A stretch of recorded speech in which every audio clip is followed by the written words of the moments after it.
Good morning, boys and girls. I'm so excited that we get to do an experiment. You are going to need three things. You are going to need something that you can put water in. I had to empty out my candy jar for this. You're going to need a cup. Now, the only size requirements for the thing that has water and the cup is that the cup has to fit inside the thing you have water in. So it doesn't have to be a candy jar, and it doesn't have to be a cup like this. It can be a normal drinking cup or like a taller glass cup or those plastic ones with the fun characters on it. You can use one of those too. Just your cup has to fit inside of whatever you have water in. The third thing that you need is Kleenex, napkin, or a paper towel. Okay? And my cup bottom is a little bit big, but I'm going to try to do this. This experiment is to show us, we know that a solid takes up space because here is a cup. It is a solid. I can touch it. It's not changing shape. And I can't put anything right exactly here because the cup is there. Could I put something in the cup? Yes. Could I flip it over and then can I put something here? No, because the cup is here. The cup takes up space. Looking at the liquid in your container, it's taking up space in the container, right? It takes the shape of the container, so your liquid might be a little bit different shape than my liquid depending on what your container looks like.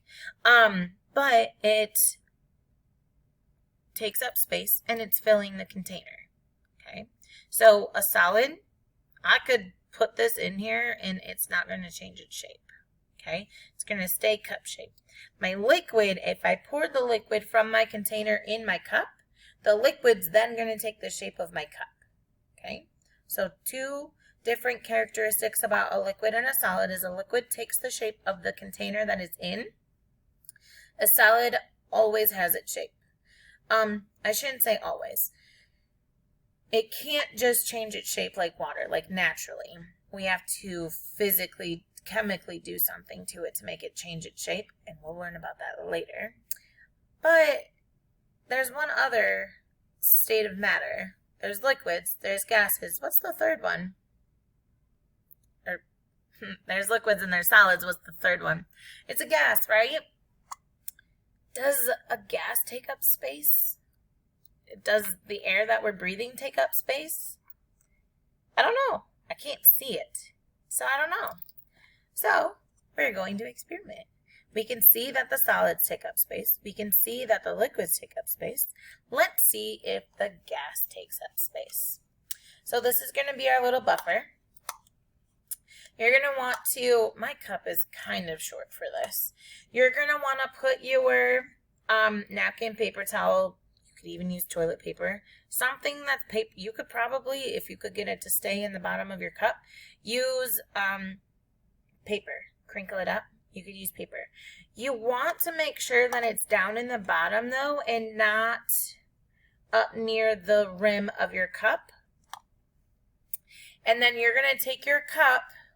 This is what I was worried about, was that my Kleenex wasn't going to stay in the bottom of the cup when I flipped it upside down. That's okay. That wasn't the experiment. I'm just talking too long like usual. What you're going to do is you're going to want your cup to go into the water. I have a paper cut on my finger that I didn't know about. You're going to want your cup to go into the water as straight as you can, okay? As straight down as you can. And I'll put my Kleenex back in there and I'll show you. Get in there. Get in there. All right. Let me move this down. All right. You can see my water. Here's my cup. Straight down. Push it all the way down. Can you see the water level going up? And you can see that the edge of the cup is way down here. When I take the cup out of the water, you're going to take the cup straight out of the water. Do you think that this napkin, Kleenex, whatever you put inside the cup is going to be wet? Let's see. Is it wet?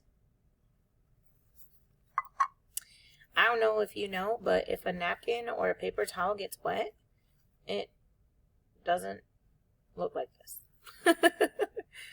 My napkin is completely dry except for where my finger was wet and I touched it. And this isn't a napkin. It's a Kleenex. But it's completely dry. And why is that? Why is my Kleenex completely dry? I just stuck my Kleenex all the way in water. How is my Kleenex dry? When we put our cup upside down and when we're moving it through, what is right here between the cup and the water as I'm moving it through? The air is right there, and the air is a gas. And if we put our cup perfectly straight down, ooh, that's a good one. If we put our cup perfectly straight, we trap that air inside the cup. And when we push it down, the water goes, it's rising and you can feel it push against the cup. But the water's not going inside the cup because we created that seal and we trapped the air or the gas inside the cup. So our Kleenex stayed dry. What I was just doing, and I said, ooh, that's cool, is that there's air here, right? So if I just put the cup, can you see this okay? If I just put the rim of my cup on the water, you can feel a little suction because the air is trapped in there. But when you pull it off the water, there's a little suction. Okay, so you could kind of make your water dance a little bit. Well, what if we didn't trap the air? So what do you mean we trap the air? Okay, so I put my Kleenex back inside my cup. I'm going to put my, this is going to be really gross feeling. I'm going to put my cup in the water not straight. So you can see it's at an angle.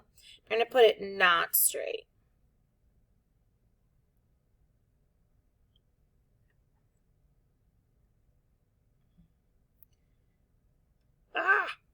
It's stuck. And it got wet, so it fell out. But look at my Kleenex.